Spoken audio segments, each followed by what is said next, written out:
Hello everyone, this is Stren from ExtremeRigs.net, and I'm just going to do a quick little review of the Norco 450 4U case. This is a rack mount case, and the 4U refers to the height.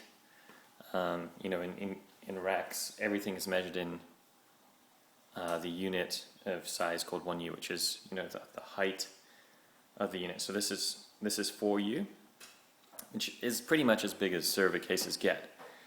However, this case, while being rack mount, is not really a full kind of server grade case. This is more a cheap and cheerful case for mounting pretty much any quote normal hardware in. It's not really designed for fully fledged servers, and the price is really reflective of that.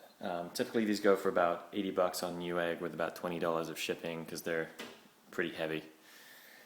So about as cheap as you can get for a rack mount gear.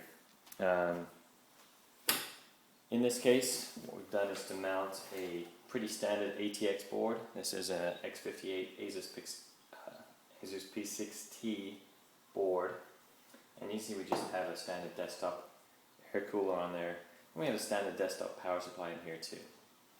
So you can see it's pretty easy just to mount standard gear in here. It doesn't have to be, weird server gear or anything like that. However, because you can mount standard gear in here, there may be some server gear that you won't be able to mount in here. So just to run over the features really quick, it does take ATX, it does take mATX, it also takes EEB and a bunch of other kind of stranger form factors. It comes pre-made, well not pre-made, but the stand-offs screwed in for the motherboard are for ATX. So, which is pretty much standard what this case is going to be used for. Most people buying this case are looking to put an ATX board in it. So this is a reconfigured workstation. This was used for workstation duties, and now it's being reapplied for some network, kind of light network tasks. These two fans back here, these are 80mm fans. These do not come with the case. The only fans this does come with at the front here, you have two 120mm fans, which are fairly loud. Now bear in mind, this is not exactly how the case comes standard. Normally you have this extra cover on the front that's lockable. It comes with keys to lock and unlock that. And you can see there's also some filtering material in here just to keep the dust out.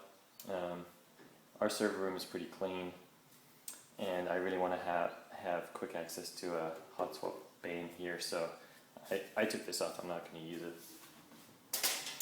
The top gets covered with this steel plate on there, and that should just slot in there, and then it screws on the side.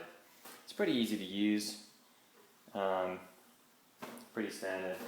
The only annoying major grievance I have with this case is that almost every edge on the case is sharp. There's a couple of them that are rolled over like this one and there, but there are so many rough surfaces on this that if you feel these edges back here, they're all pretty sharp.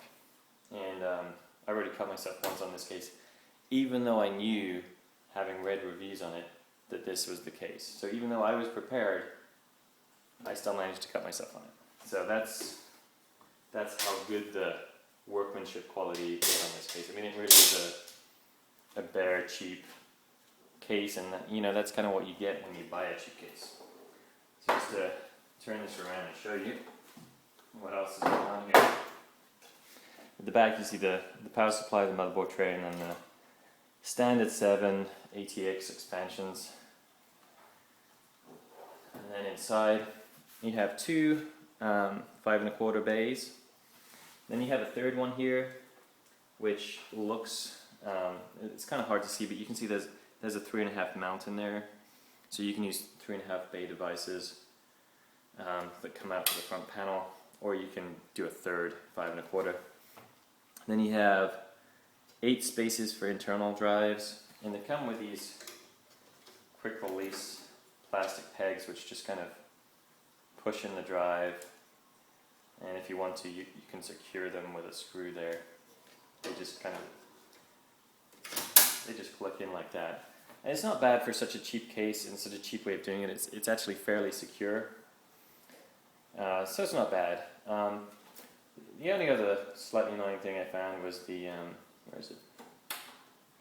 The USB cable. You know, it comes pre-labeled with power supplies and data.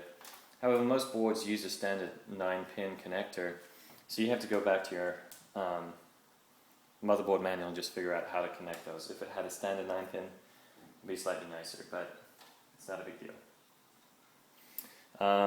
There's no removable motherboard tray.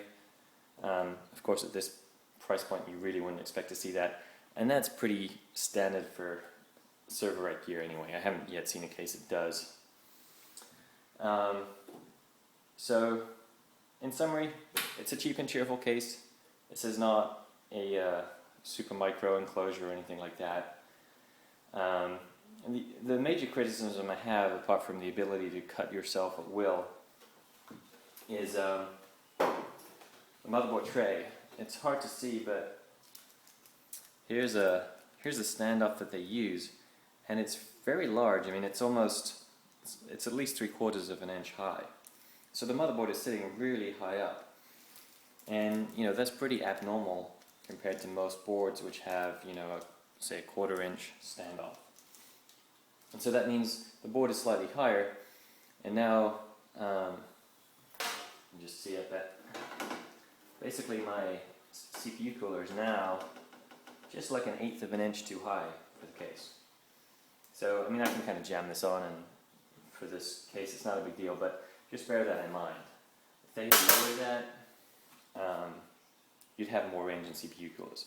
So just because it's 4U case, don't think that you can fit necessarily the CPU cooler you want. Make sure, you know, you measure it and get something fairly low profile. This is not the biggest CPU cooler out there, so just bear that in mind. Apart from that, for the price, it's good, it's solid, but you get what you pay for. And to cut costs, you know, they did that in the manufacturing, and you know, make sure you wear gloves if you're liable to cut yourself. So that's it.